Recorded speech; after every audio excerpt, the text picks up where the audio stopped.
চলো তোমাদের আজকে কিছু জুয়েলারি কালেকশন দেখাবো। এখানে সাউথ ইন্ডিয়ান ডিজাইনের পাশাপাশি কিছু নর্থ ইন্ডিয়ান ডিজাইনও কিন্তু এখন অ্যাভেলেবেল আছে। 2-3 মাস আগে যখন আমি এসেছিলাম তখন কিন্তু সাউথ ইন্ডিয়ান কালেকশানেই বেশি ছিল, কিন্তু নর্থ ইন্ডিয়ান কোনো কালেকশানে ছিল না।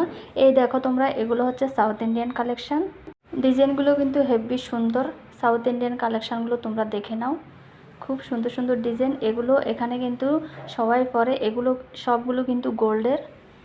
আর এখন তো গোল্ডের দাম পুরো অনেক বেড়ে গেছে, এই জন্যই আমরা জুয়েলারি দোকানে এসেছি। যদিও আমি আজকে কিছু নেব না, আমি তো 2-1 মাস আগেই আমি নিয়েছিলাম। তো এখন গোল্ডের দাম তো প্রায় 1 লাখ হয়ে গেছে। তো এই জন্য আমার ফ্রেন্ড এসেছে, ও একটা নেকলেস সেট কিনবে আজকে, তো ওর সাথে এসেছি আমি আজকে কিছু নেব না যদিও। তো এগুলো সব হচ্ছে south Indian collection. South Indian কালেকশানগুলো তোমাদের কাছে কেমন লাগে অবশ্যই কমেন্ট করে জানাবে। এখানে কিন্তু ম্যারেজ ফাংশানে, যে কোনো বড় বড় ওকেশানে কিন্তু এই কালেকশানগুলো ওরা কিন্তু পরে, ওদেরকে ভালো লাগে, ওদের হিসেবে ওদেরকে ভালো লাগে, কিন্তু আমরা পরলে আমাদেরকে ভালো লাগবে না।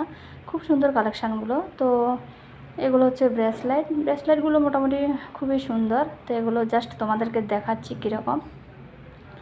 খুব সুন্দর সুন্দর ব্রেসলেট অপশান আছে, দেখো এখানে। তো আমি যখন 2-3 মাস আগে এসেছিলাম তখন কিন্তু একদম নর্থ ইন্ডিয়ান কোনো কালেকশানে ছিল না, এই জন্য আমি নিতে পারিনি এখান থেকে।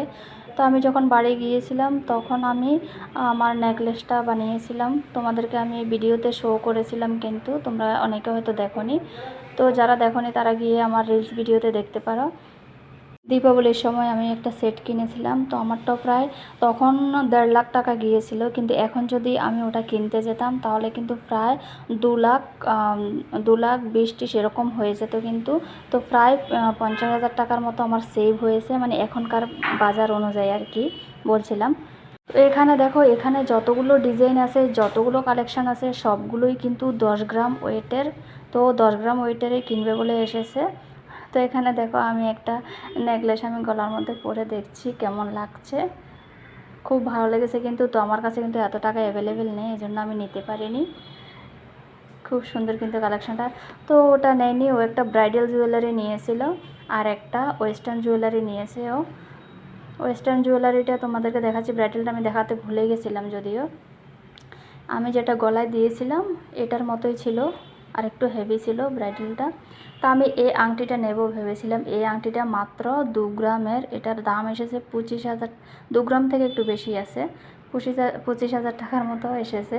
তো আমি আজকে আমি কিছু নেবই না, কারণ আমার একটু টাকার দরকার আছে, অন্য কাজে টাকা আমি ব্যবহার করতে হবে, এই জন্য আমি টাকার আজকে খরচা করিনি। তো আমার গোল্ড জুয়েলারি অনেকগুলোই আছে, ওগুলো পরার সময় পাচ্ছি না আপাতত, এখন আর নিচ্ছি না আমি, দেখা যাক। তো এই দুটোই চুজ করেছিল, এই দুটোর মধ্যেও সামনেরটা নিয়েছিল। এটা শাড়ির সাথে মানাবে, চুড়িদারের সাথে মানাবে, খুব ভালো। একটা নর্মাল ওকেশানও এটা পরা যাবে। তো এটা নিয়েছে, আর একটা ব্রাইডাল সেট নিয়েছে। তো আজকে তোমাদের কালেকশানগুলো কেমন লাগলো অবশ্যই কমেন্ট করে জানাবে। তো সোনার দাম এত বেড়েছে যে মনে হয় না আর কোনো দিন কিনতে পারবো বলে, যা কিনা হয়ে গেছে। তো এই জন্য আমার মনটাও খারাপ হয়ে গেছে। সোনার দাম বেড়েছে আমি শুনেছি, তো এরপরেও ওর সাথে এসেছিলাম। তো এটার বিল করছে আপাতত। তা আমি এখানে চুপচাপ বসে আছি, ও বিল করছে। আমিও মনে মনে ভাবছি আমি কি আদৌ কিনতে পারবো। এই সেটটার দামে 1 লাখ টাকা নিয়েছিল। তো কেমন লাগলো অবশ্যই কমেন্ট করে জানাবে। Thank you so